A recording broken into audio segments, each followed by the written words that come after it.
The meeting will come to order. Ms. Gore, we call the roll. Mr. Benjamin? Present. Ms. Conley? Present. Ms. Williams? Present. Mr. Lamar? Present. Dr. Vial? Present. Mr. Lamar, would you lead us in the Pledge of Allegiance, and please remain standing for a moment of silence. I pledge allegiance To the flag of the United States of America and to the republic for which it stands, one nation, under God, indivisible, with liberty and justice for all.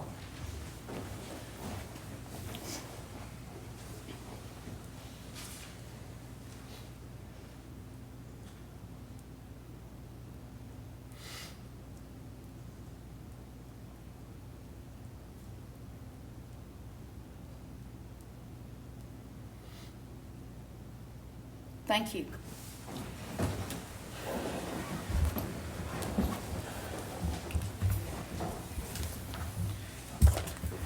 Ms. Gore, do we have any citizens' comments? Okay, thank you.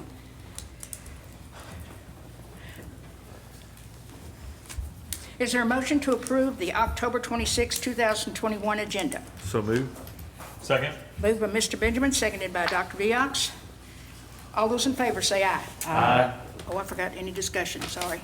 Any discussion about the agenda? No, ma'am. All those in favor say aye. Aye. Those opposed say no. The ayes have it, the motion's carried. All right, we'll move on to reports. And by the way, we are joined by Mr. Todd Mayo. I told you I was going to say Todd Mayo. Todd Goforth, our Chief of Academics, and he's filling in for Mr. Mayo. Mr. Mayo is Ms. Mason, and Todd is Mr. Mayo.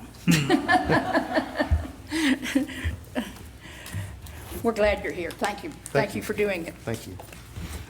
All right, Chairman's report. Well, I would like to congratulate Mr. Goforth and his team on the lead Arlington at AMS. It was outstanding. And I have to say, your team and you are just phenomenal. And we're so proud of you, and thank you for doing such an outstanding job, Mr. Goforth. Thank you. Mr. Mayo and I have been working on his evaluation, and as you know, there is a policy 5.800. We have to have the performance objectives done by October 31st. I'm glad to tell you that we're almost completed, and it's almost completed and should be ready. We don't have to vote for it, I don't think, until, let's see, I believe it is, what month? April, I believe. Yeah. And we probably, if we can fine tune it just right, we'll probably have it on the November agenda. All right, if you want to attend the Academy in Collierville that I mentioned at our last meeting, advocating the board's vision on Tuesday, January the 11th, please let Miss Jana Gore know as soon as possible so she can make those arrangements for you. It's no driving to Nashville, so I think it'll be helpful if you want to attend that academy. Also, I do want to talk to you about the board retreat. November 13th was a date that most of you wanted to do. Is November the 13th still available for everyone? Mm-hmm. Okay, great. That should be 9 to 12, but I'll send you more information on that. Just want to make sure. Also, I want to point out that in the TSBA Journal, there is a lot of good information about the Leadership Conference, starting on pages 28, and it tells about the speakers and the agenda for the Leadership Conference as well as the convention. And I want to mention that our very own Dr. Viox will be speaking about the OPEB Trust. He has done this once before, and we went to it and supported him in his endeavor, and I hope that all of us can join him and support him on that day. It's going to be on Saturday, November 20th at 8:45 a.m. Ooh, early. Yeah. It's a hot topic, no doubt. There's no doubt. There is no doubt in my mind. I agree with you, Dr. Viox. Also, let me say something else about Dr. Viox. We have 3 delegates to the Delegate Assembly, and we will be voting for our very own Dr. Viox as Vice President. So we want to make sure our three delegates show up so that we're able to vote for Dr. Oct at that time. Who are the three? The three Who what? are the three delegates this time? I'm one, and I believe Scott and Miss Conley are. Okay. Is that right? I think that's right. Okay, just checking. Yeah, absolutely. Don't Thank you dare vote for anybody else. Hey, watch yourself. I'm running unopposed, so it should be pretty simple. Well, at any rate, if you do want to look at the schedule and look who some of the speakers are, it's in the journal, so it might kind of get you ahead of time. You can check what clinics you want to go to or what meetings. Do we have that? Do we all have that? It was mailed to us this past week. Okay. It's in a pile in the kitchen somewhere. That's right. I know where that pile is. Yeah, it's in there. I have a file myself. Just wondering if I may, are you Sure. Is this a good time? Oh, sure, because I just- I only have 2 more things to talk about. Just before I forget, on that topic, everybody in the Tennessee School Board Association Board of Directors is super excited about convention because, of course, we didn't have it last year. And if you take a minute and look at the speakers, it's really going to be pretty good. It's going to be exciting. The other thing is that we talked about when we met 3 weeks ago was doing away with fall district meetings. It was an extremely unpopular topic, but we looked at all of the numbers just trending up into COVID, and then last year online, and then numbers away. And then we sort of also looked at how many people registered for the convention, and the decision was made not to give up on the fall district meetings, which pleases me. Some people want a virtual option, which I think we can probably do as well. But at that meeting, which was 3 weeks ago, over 800 school board members were going to come to convention. So it might be the biggest one we've ever had. Oh, wow, great. So look forward to seeing everybody there. That's great. Yeah. I think all 5 of us are going, too. Yep. Yeah. Yeah, we should get our little accommodation for all being there. Right, Yeah. right, exactly. Thank you. Well, let me mention something about partisan elections for school board members. The Tennessee General Assembly will convene for a special legislative session on Wednesday, October 27th, to address this issue. It's supposed to be related to the COVID-19 pandemic, but this seems to be making its way into the General Assembly at that time. So they will be addressing the partisan elections of school board members, which is House Bill 9002. It has been filed, and if passed, would allow for an election for school board members to be conducted on a partisan basis, and a person seeking a position on a school board campaign as the nominee or representative of a political party. The majority of our states do not have this. Why Tennessee feels like at this time they need this, I'm not really sure on that. Valerie might can tell us about that. But we do need to contact our legislators, Representative Tom Leatherwood, Senator Paul Rose, let them know we are, I assume, against this Yeah, because we bill. don't run as a party when we run for these seats, Exactly. right? Correct. Yeah, that's what I Exactly. thought. Never have. Yeah. Never have. And so, as I said, most of the states do not even have this. So, Because it's a dumb idea. is. it really is. So we really need to contact our legislators. I emailed them last night, so be sure and email them. And I can send you their email address if you don't have it, but it's easy to look up. But just be sure and email them and let them know that you're against House Bill 9002. And I would give a couple of reasons of why you're against it also, so they will listen. I hope, for sure. The other thing is the review of the state funding formula, which is going to be student-centered funding, as our governor calls it. But the things that scare me, these are 2 statements that worried me a bit. Emphasizes all students rather than systems. Not that I don't want to emphasize our students, of course I do, but rather than systems. Empowers parents to engage in their child's education and outcome. Now, that's fine too, and I think Miss Manley even just told me about 2,000 people showing up at her last function at her school. That's pretty exciting. So I think we do have parent engagement. But it kind of smells like vouchers again, doesn't it?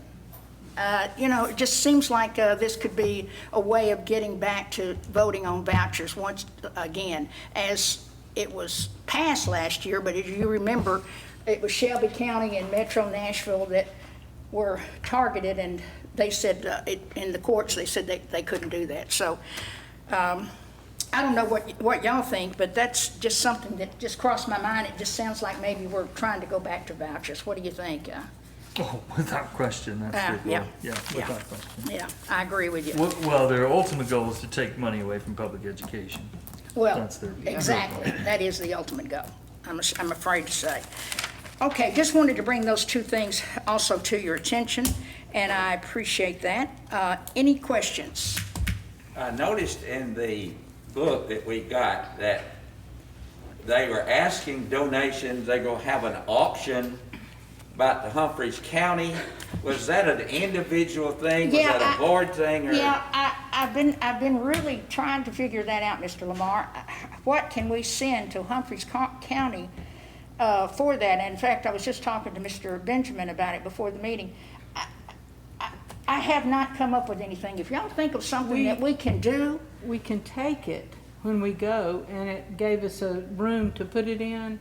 yeah, but what to? I mean, we can get tickets to here in Memphis, but they're in I Humphreys. have a brand new cooler that I was gonna take. Oh. They mentioned that. Okay. And so I was gonna take that, but, simply because they told us a room that we could bring it to, so I didn't have to worry Well, about. and hopefully it will, I mean, because it's a silent auction, so anybody can bid. So if we took something, say like some Grizzly tickets or something, then Yeah. potentially somebody from this area could win and Well, bid on that's- them and that's win. true. You know what I mean? And so Right. Yeah. I don't think it's exclusive to just wherever, but. Yeah, I never could figure out what's in the magazine. Was it a board thing or was it individuals? doing it? I think it's a board thing. Okay. And It is a board thing, so we collectively will Yeah. take something? Okay. yeah. We'll probably have to get together and see what y'all think about I what we think can you do. can take individual. Give it some thought and let me know. That's why I grabbed that. We certainly want to support those people. Absolutely. They lost Good everything. cooler. There Yeah, is they no did. doubt. And That's if why I've we were been, in the receiving end, we would want people to help us. there is no doubt, absolutely, Yeah. no doubt. And I Okay, think just it's think I brought that up because I was unsure how yeah. that was going to work. In fact, I had that on my notes and I neglected to mention it, but I did want to talk to y'all about that. So just let me know if you have any good ideas that we need to do. That would be sensational. I appreciate it. All right. Mr. Goforth, Superintendent's report. Thank you, Ms. Williams. I want to kind of connect to what you said. We had a great lead Arlington at Arlington Middle School. Special shout out to Ms. Banks and her team for the outstanding work they did. It was an outstanding day. And just so everyone is aware, our next lead Arlington will be December the 9th, and that will be at Arlington High School. So we would love to have any of you attend that day as well. So I know Mr. Mayo has been keeping you all updated with what's going on in the district through emails, so I don't have anything specifically from the superintendent, but I have checked in advance with all the departments that we have here tonight, and no one has a report tonight. So we don't have any departmental reports tonight, so that will conclude my superintendent's report on behalf of Superintendent Mayo. Well, it was an outstanding report. Financial report, Ms. Roberts?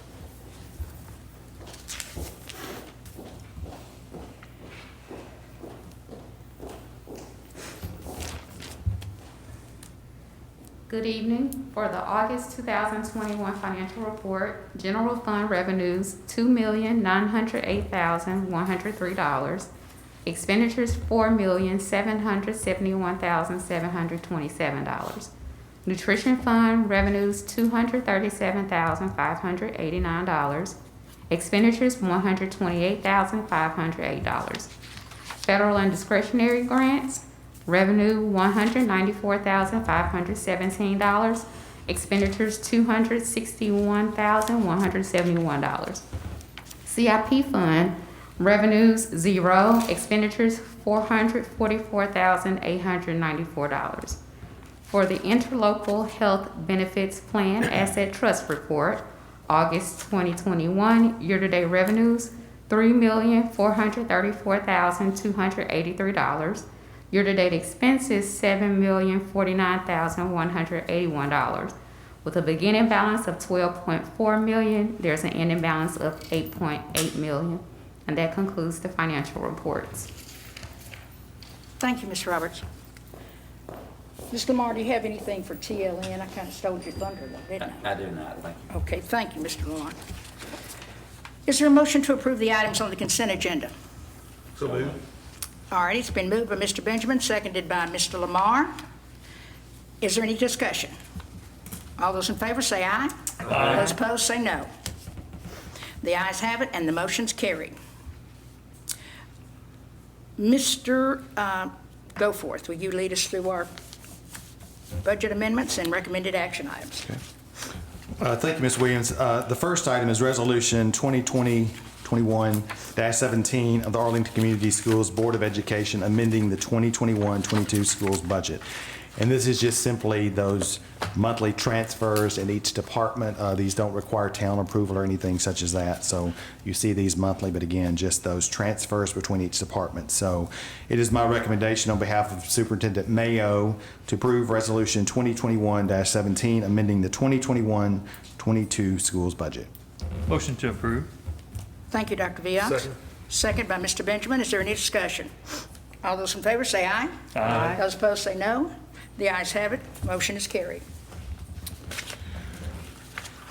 Okay, under our business recommended action items, our first item is Resolution 2021-18 of the Arlington Community Schools Board of Education amending the 2021-22 schools fee schedule. Again, you've seen these before. These are just those monthly approval of field trip fees that we're required to get each month. These are all associated with our 4 schools. So you should see the field trip fees there, and it is my recommendation on behalf of Superintendent Mayo to approve Resolution 2021-18 of the Arlington Community Schools Board of Education amending the 2021-22 schools fee schedule. Do we have a motion? I move. Second. So moved by Ms. Conley, seconded by Mr. Benjamin. Is there any discussion? All those in favor say aye. Aye. Those opposed say no. The ayes have it, and the motion's carried. Okay, our next item on the agenda is the approval of the policy 4.600 grading systems. This item addresses the change in the grading systems for grades 1 through 12 beginning with the 2022-23 school year. It is my recommendation on behalf of Superintendent Mayo to approve policy 4.600 grading systems. Then once this item is out on the floor, I have just a short overview and presentation that I will provide you with, and you will be free to ask additional questions at that time. Absolutely, Mr. Goforth, thank you. All right, do we have a motion? So moved. Moved by Mr. Benjamin, seconded by Ms. Conley. Is there any discussion? And we're going to go ahead and let Mr. Goforth present before we ask questions.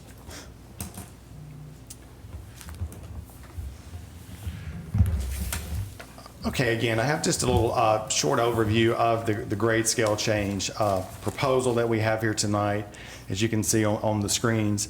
So just a little background, just to give you a little overview of, as you know, this has been a conversation in the state of Tennessee for some time and trying to get all school districts on the same grading scale. The state is not there yet, but there continues to be discussion. So with that being said, we went ahead and established a grade scale committee team to study and explore possible change to the current grade scale for grades 1 through 12 students, and what the impacts of that would be for our schools. So that's a little background. It's been, conversation has been going on across the state for some time.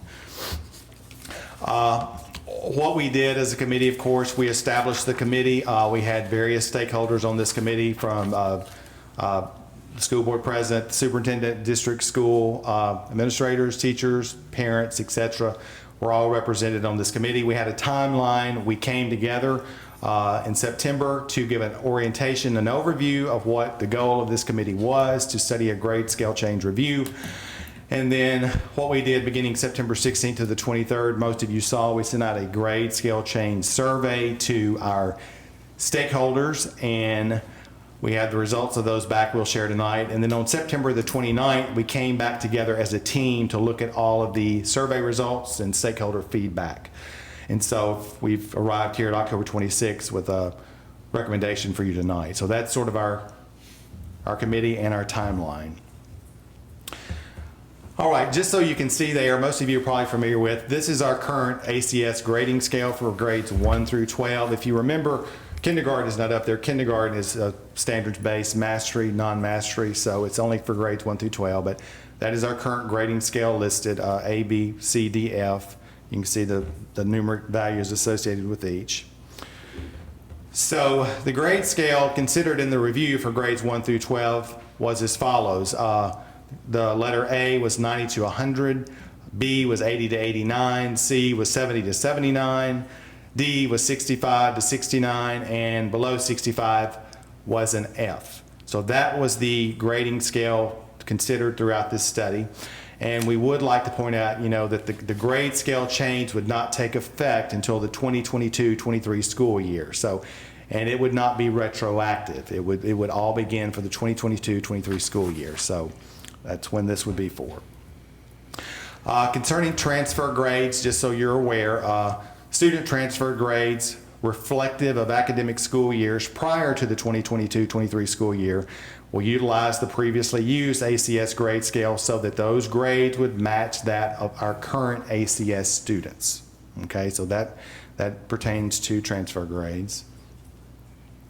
Now, it's important to note that if you review and approve this, that we would keep the State Board of Education grading scale for the Hope Lottery scholarships, and because we're required by the state to continue with the A 93 to 100, B 85 to 92, C 75 to 84, D 70 to 74, and F below 70. We're required to continue to use those letters and those numbers to determine students who are eligible for the Hope Scholarship. That is the same across the state, no matter what grade scale a school district has. So this would remain the same unless the state goes down an avenue and decides to change that. Okay, so just so you're aware, this is our feedback cohorts. We had surveys, of course, that went out to all parents, students, and employees.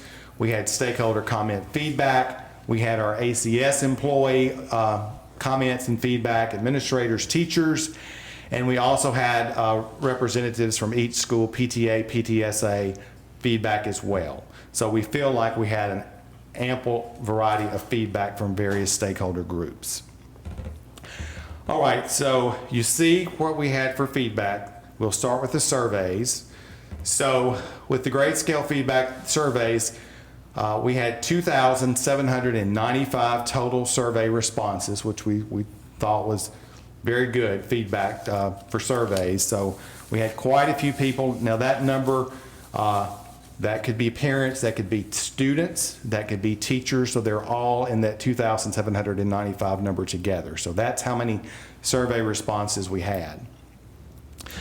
All right, just so you know, we wanted you to see a breakdown by school. So that was the feedback from the schools we received on the survey. Arlington Elementary had 313. Donaldson, we had 279 completed. Arlington Middle, 624. And Arlington High School, we had 2,027. So that was a breakdown of surveys completed at each school. The various stakeholder groups, we had 22 administrators complete the surveys, 201 teachers, 1,081 parent guardians, 1,521 students, and 44 others. That could be various employees throughout the districts, classified employees, different folks throughout the district as well. So again, that's the breakdown of the stakeholders there by role. All right, so the question was, do you think Arlington Community Schools should change the grading scale to the following? A, 90 to 100, B, 80 to 89, C, 70 to 79, D, 65 to 69, and F, below 65. So we had 2,470 responses in the survey say yes. We had 325 say no. So we had 88% of the stakeholders in this survey support a grade scale change. All right, we felt like it was important that you see some of the comments that the stakeholders provided to us of why they wanted a new grade scale. A few of the comments similar to neighboring districts. Someone reported, more aligned to colleges across the United States. Someone else shared, will help support better grades when a teacher gives a quiz of only 5 to 10 questions. For an example, if you have 10 questions and you miss one, that would be a 90 now, and you automatically make a B. So if a grade scale change happened, you miss one, you would get the A. So that was a reason given. A lot of the stakeholders said that they felt like it supported a better GPA. They felt like it could help students in participation of extracurricular activities. They felt it was easier to follow, and they felt the current grading scale puts our students like at a disadvantage compared to other districts that already have a 10-point grading scale, and that probably would be comparable to some of our neighboring districts that have recently made that change. So that's some feedback from the stakeholders about why they felt it was needed. We also wanted to share out too, because with a grade scale change, if it does happen, the work just begins, because with administrators' guidance and district office, there's a lot of considerations that would have to take place, such as looking at club requirements for the 2022-23 school year. Enriched honors AP placements criteria would have to be updated. Honor societies, academy placements have to be updated. Power School would have to have that new GPA calculation, looking at new transcripts, new report cards. College admission scholarships would still depend on the specific college or university requirement. And of course, all of our policies and procedures as well would need to be updated to reflect the new grading scale. So that was some feedback from administrators, guidance, and district office. From our PTSA representatives, our parent representatives, they shared, similar to what I already reported earlier, elementary schools at times have very few items on a test, therefore at times it takes very few errors to score low on a test. Someone reported they support the changing of the grade scale simply. Someone else said a new scale would help support students with attaining more scholarships. Someone said they were following social media, and most they saw on social media were in favor of the grade change and hard to identify any negatives to the change. And the last comment was, each of the parents, one of the PTA members had talked to, shared that she had personally spoken with about the grade scale change. They were pretty much all in favor of to start an A at a 90 and so forth. Each of them were encouraged that this had been, discussed, and excited about the possibility of this change taking place. So that's some feedback from our PTSA parents and community. So again, what all was considered, we just want to make sure everybody knows. We considered survey results, we considered our stakeholder comments, we considered administrator guidance and district office feedback, and we considered PTSA, PTA input as well. So with that being said, after our committee closed out the meeting, it was the committee's recommendation that a grade scale change based on the feedback received through the review process. So that is the committee's work and our ending. So that's what we present to you all. Thank you, Mr. Goforth. Is there any discussion or questions? I've got one question. I noticed that the response from the high school was greater than the other schools. Why do you think that is so? Well, that's a great question, Mr. Lamar. Probably what I would say would be probably when they get to high school, they do start looking at those credits and obtaining credits and GPA, and there's a lot of factors that could be involved, but we noticed that in a lot of things. When they hit that 9th grade, things seem to kind of uptick because things count, and when they get to 9th grade, they start counting for money and scholarships and financial support. So that could be one of the reasons. Madam Chair, I'll put a motion to approve, and then I might have a question. No, okay, I think we've already done that. Did we do that? Motion to Yeah. approve? We did. Oh, you want to do a motion to approve? Yeah, and I have a question. Absolutely. Okay. All right, Dr. B. Oct, that we did already make a motion, though. We do have a motion We to already approve did, already. yeah, we already done it. I wasn't sure. That was my Yeah. fault. I do have Go a ahead. question. Go ahead, you have one too? No, you first, sir. Well, so I guess my question is, like, I'm for this, I'm for the change, but I had a question about, so if Hope stays at the current scale. Right. And if I make all A's, making all, say, 91s and 92s or whatever, and I have a 4.0, how does that really change? I guess my question is, does it change the opportunity for scholarships? If Hope is based off the old scale, does it change the opportunity for scholarships? Or how would it change the opportunity for scholarships is a better way to ask the question, I guess. Yeah, that's a great question also. Something to kind of to address that, Mr. Benjamin. When we talk about there would be two different calculations. There'd be one for our new grade scale and one for the Hope scale.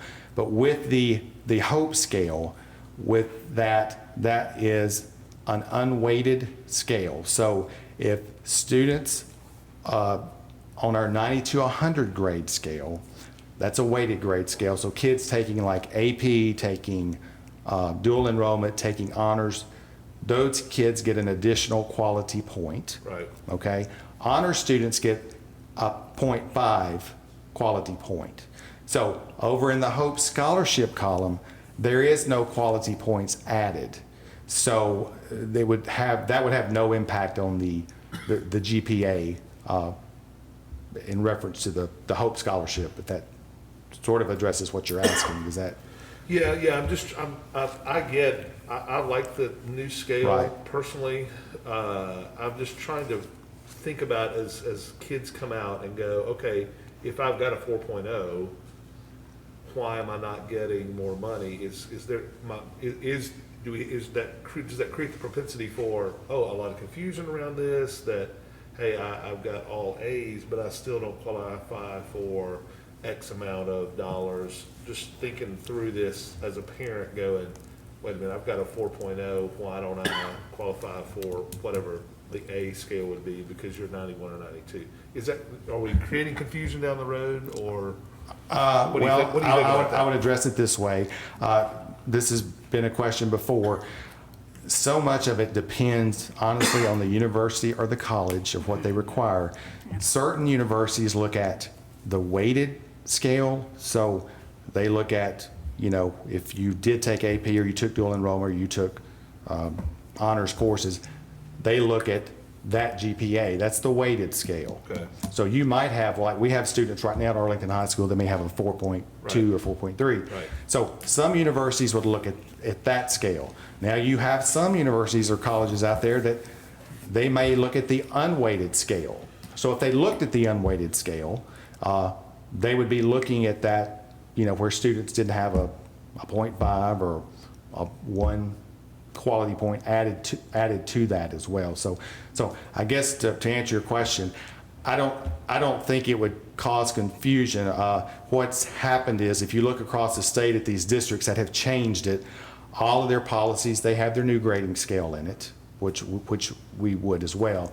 But they also have to keep the Hope Scholarship grading scale in as well. Okay. So most all policies you would see would have two different grading scales in them. Gotcha. So yeah, Okay. but that's a very good question, especially for parents, because like you said, we want to make sure on the front end they understand that this is, for your Hope, this is what you're following, and Yeah. for your, your weighted, this is the scale you're following. But that's a good question. Okay. But yeah. Thank you. So I noticed, I know this has come up in the past because I've had somebody contact me about it. And it was the transfer grades, and I know you dealt with them Yes. and fixed their issue. But I do feel like that's hard to deal with when they transfer from another district that's on a 10-point scale. So, and it puts us at a little bit of a disadvantage in that regard. So certainly I'm for it. But I noticed in the comments they said there were very few negative. I couldn't really think of any negative reason. Is there anything that concerns you about changing this? Honestly, there's not really anything that concerns me. We did have a few stakeholders. They felt that, that some of the rigor may be pulled away from, the work. But I don't necessarily agree with that because, rigor is rigor no matter That's right. what the grade scale is, That's right. But, so really, there's not really anything, like you said, this is going to be a transition and for our schools, but it does get them in line with some of our neighbors. And it's very important, and it makes it very difficult at times. And like you said, with these transfers, and we all know, it's just extremely difficult when we have transfer kids come in and we have a different grading scale because, what happens is, they come in with a 91 that was an A from, Missouri, and they come to Arlington High School and they expect an A, but, we don't do that because we have 2,000 kids in a building over there that got a B for that. Right. So, but what will happen with this over the years is this fully comes into play, this will benefit all transfer students, not immediately, but with time as each year goes by, especially our military families, which we so want to report. And, Right. and also, just a side note, I'm glad you brought that up, is this is something that has, we operate under a military compact with the different armed forces. So we do our best to accommodate military families when they come in. Now, what has come up before is there's a military commission, and when military families transfer here, there's a compact that we're obligated to follow. We want to keep them where they were, where they came from. But in the military compact, it doesn't address transfer grades.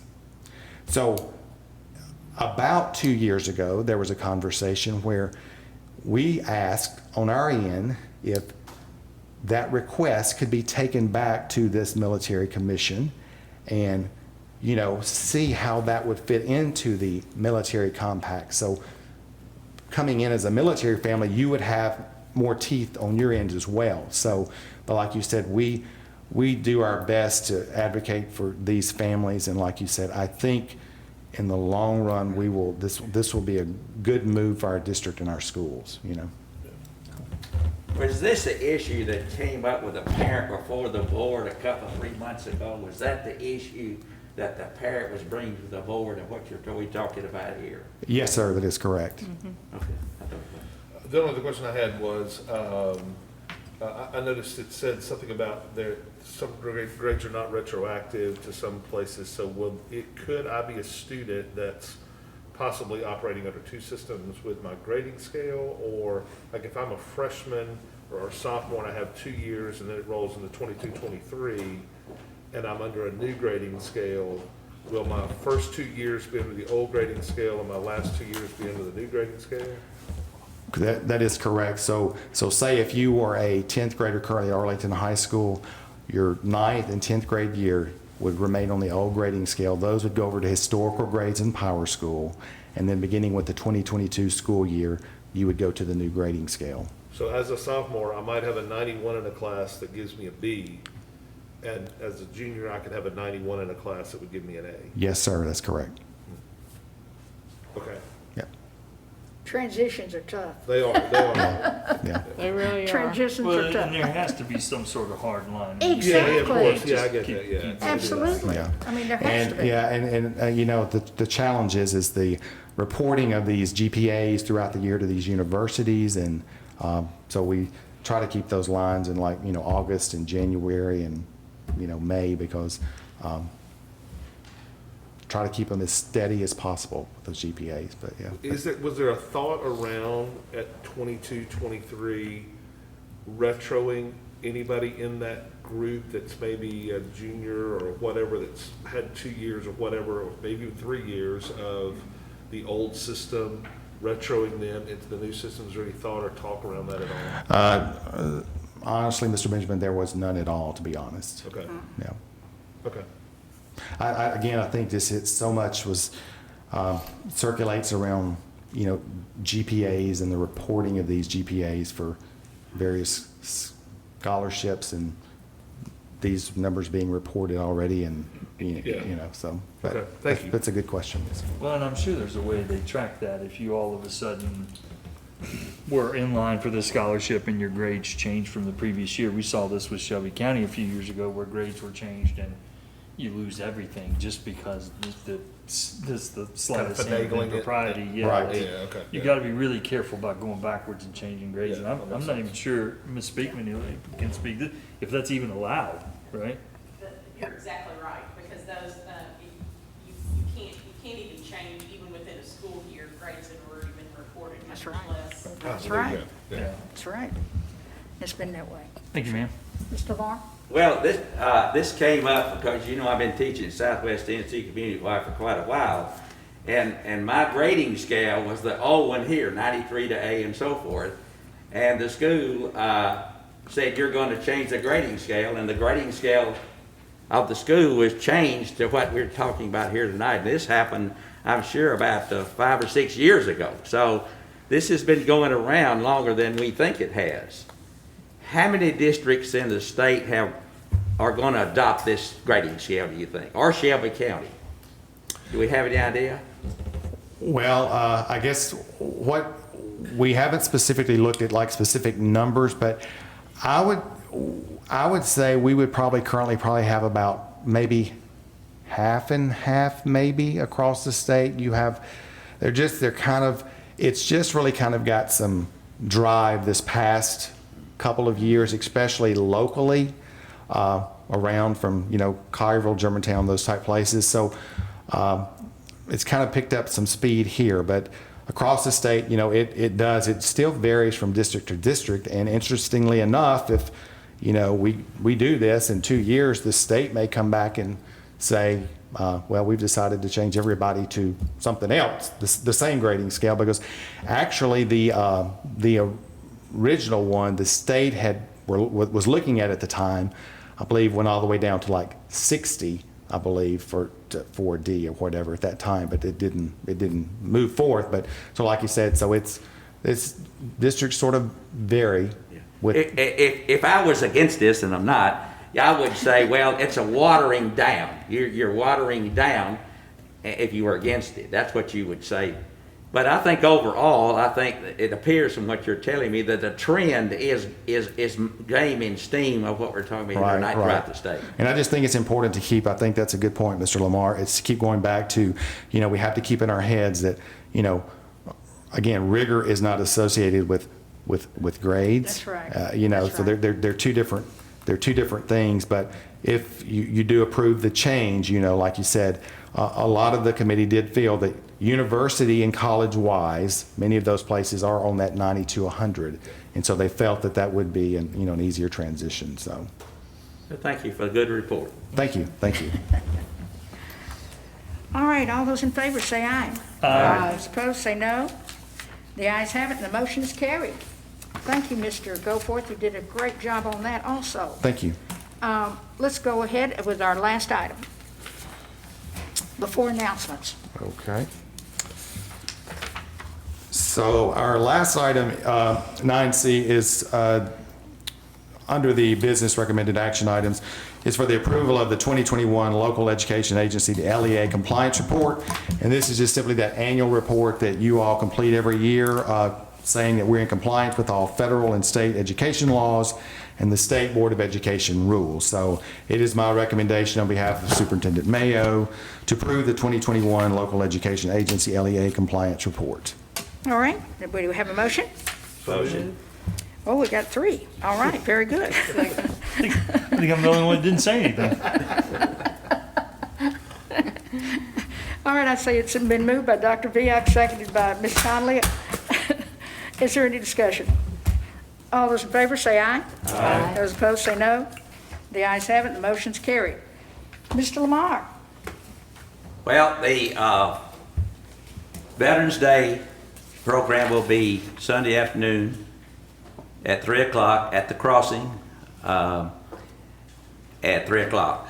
And I've been doing this for 15 years. And we've never saluted a branch of the U.S. military, and this year we're doing that, the U.S. Navy. I've been wanting to do this for several years.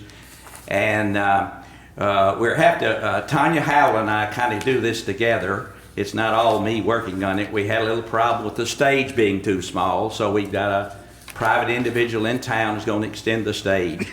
And it's all Navy, the Navy speaker, the chaplains. And if you don't come for anything else, Roy Cash, who is the cousin of Johnny Cash, has something called the Raggedy Old Flag. It is really, really good. And then I have some guy, he was Air Force, I couldn't find a Navy guy to sing God Bless the USA. So it'll be a great thing. If you're lacking patriotism, you come and you'll be filled with patriotism when you leave there about 4 o'clock. So it hadn't rained in 15 years. 15 years ago, I went to the middle school principal and asked her to use the middle school band. And they said yes, and they've been doing it ever since. We've had 3 principals and 3 band directors. Miss Gardner is the present one. And so it'll be a great afternoon. I hope it's sunny and things will go well. If you're going to sit on the grass, you need to bring your chair. We'll have some seats available, as you know, if you've been there before. So I'm looking forward to seeing you there Sunday afternoon, November the 7th at 3 p.m. Thank you. Thank you, Mr. Lamar. And I have to say again, I have attended Mr. Lamar's Veteran Days program, and you go home feeling good, and you feel very patriotic. So we appreciate all the time that you spend on that. Is there a motion to adjourn? So moved. Second. All right, it's been moved by Dr. Viox and moved by Ms. Conley. All those in favor say aye. Aye. Those opposed say no. The ayes have it. The meeting is adjourned. Thank you, everybody. Sorry for my long report.